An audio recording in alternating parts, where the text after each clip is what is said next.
In recent years, we have experienced a major change in the way we consume films and TV series, largely thanks to the arrival of streaming. However, several other factors have impacted our relationship with the media, such as the pandemic, strikes by actors and screenwriters in Hollywood, and even a transformation in the public. See recent failures of large media empires, such as Disney and Marvel. However, streaming remains powerful as a second home for several premieres that, originally, failed to earn good money in theaters. Sometimes, films are so successful on the small screen that sequels are announced for the big screen. And here, we've gathered 10 films that failed but were successful on streaming.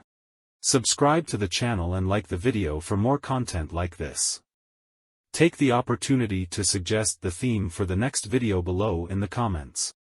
The Snowman, 2017. Directed by Tomas Alfredson and starring Michael Fassbender, the thriller Snowman, based on the book of the same name by Joe Nesbo, was a critical and box office failure at the time of its release. With an estimated budget of $35 million, the film grossed just $43 million and debuted with a 7% approval rating on Rotten Tomatoes. Hated by fans of the original novel, the film ended up debuting on Netflix in April last year, and according to Yahoo Finance, it soon rose to the top of the streaming platform's most watched list, generating a large number of discussions and debates on social networks,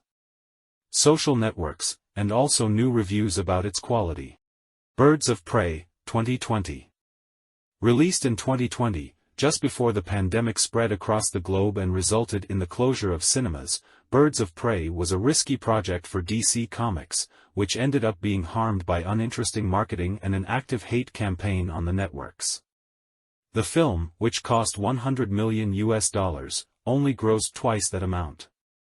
However, when it was released on HBO Max, the film ended up spending several weeks on the platform's most watched list. For a while, the studio even considered giving spin-offs to other heroines in the plot, such as Black Canary. However, these plans were buried with the end of the DCU and the announcement of James Gunn's new DCU. In fact, speaking of it, The Suicide Squad, 2021. Released about a year and a half after Birds of Prey, and once again with Margot Robbie's Harley Quinn, the acclaimed The Suicide Squad was a long-awaited project. It was James Gunn's first work for DC Comics, developed at the time in which the director had been fired from Marvel Studios and planned as a reboot of the 2016 film. However, the film was released right in the middle of the pandemic, and was part of a peculiar strategy by Warner Bros. To release films in cinemas and on streaming simultaneously. As a result, the film had a poor commercial performance, grossing just $168 million, but it was a huge success on HBO Max and won acclaim from fans and critics. Mortal Kombat, 2021. Another film that also suffered greatly from the impacts of the pandemic, and which also found success on HBO Max, was Mortal Kombat, the live-action adaptation of the popular fighting game franchise. Produced by James Wan, the film spent years in Hollywood's creative limbo, until it took shape and was released in the middle of the pandemic. As part of Warner's initiative, the film ended up receiving a simultaneous release in theaters and on HBO Max.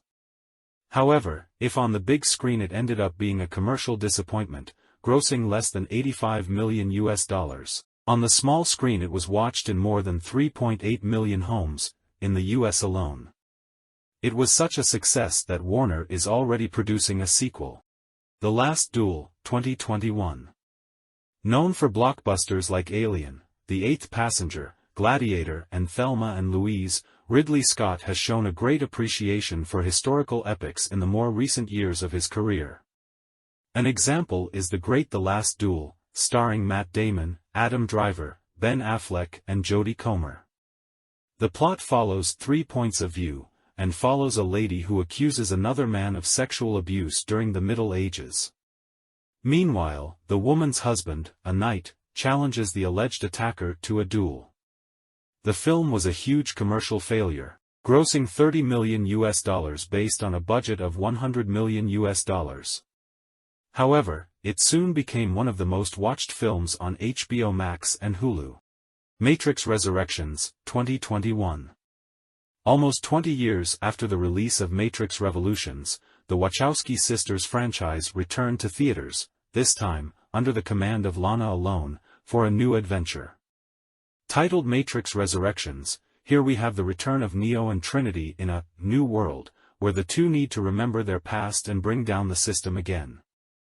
Impacted by a mixed reception from critics and the public, the fourth feature in the franchise cost Warner coffers $190 million and grossed just $159 million at the box office. However, it was also one of those affected by the policy of simultaneous release in cinemas and on HBO Max, and it was in streaming that it became famous, shown in 2.8 million homes in the USA in its first 5 days in the catalog. Lightyear, 2022. 2022 and 2023 were particularly dangerous years for Disney, which saw its own media empire decline in profits. A striking, and surprising, example of this is Lightyear, the film within the film from the Toy Story universe, which would have been the basis for the astronaut doll that we all know and love. With heavy marketing and publicity that tried, at all costs, not to further confuse the public with this premise, the film grossed just $22 million more than its colossal budget of $200 million. The bonanza only came when the film joined Disney+, where it became the most watched film in the catalog in 2022. Strange World, 2022. If, on the one hand, many connect Lightyear's failure to Disney's incessant production of sequels and franchises, others say that the studio is having trouble selling the fish of its original projects. Considering the result of Mundo Estranjo, it is not difficult to understand why. Released in theaters in 2022, the film had an estimated budget of $180 million, and ended up grossing just $73.6 million in its theatrical run. The project ended up gaining survival within Disney+, where it became the most watched content for weeks after its launch.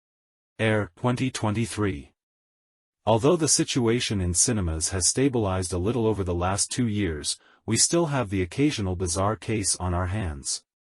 A film about how Nike started the Air Jordan label, betting on an unknown player at the time, none other than Michael Jordan. Directed, produced and starring Ben Affleck, the film was originally going to be released only on Prime Video, until Amazon decided to invest in a wide theatrical release, which resulted in commercial failure, grossing just $90 million. However, upon arriving on Prime Video, the film was watched by more than 1 million people upon its release. Mission: Impossible, Dead Reckoning Part 1, 2023. In Hollywood, failure is relative. A film may have made good money and still be a failure because it did not meet the expectations of the studio and/or executives. A very recent case is Mission: Impossible, Reckoning, Part 1, which grossed $560 million. The value is not bad by far, but the film cost almost $300 million, and expectations were higher. The problem was the timing of its release, as the film hit theaters just a week before Barbie and Oppenheimer, which became a phenomenon together. As a result, Tom Cruise's film ended up being left aside, but its success in streaming was enlightening, as it is, to date, the most watched on Paramount+. Subscribe to the channel and like the video for more content like this. Take the opportunity to suggest the theme for the next video below in the comments. See you in the next video.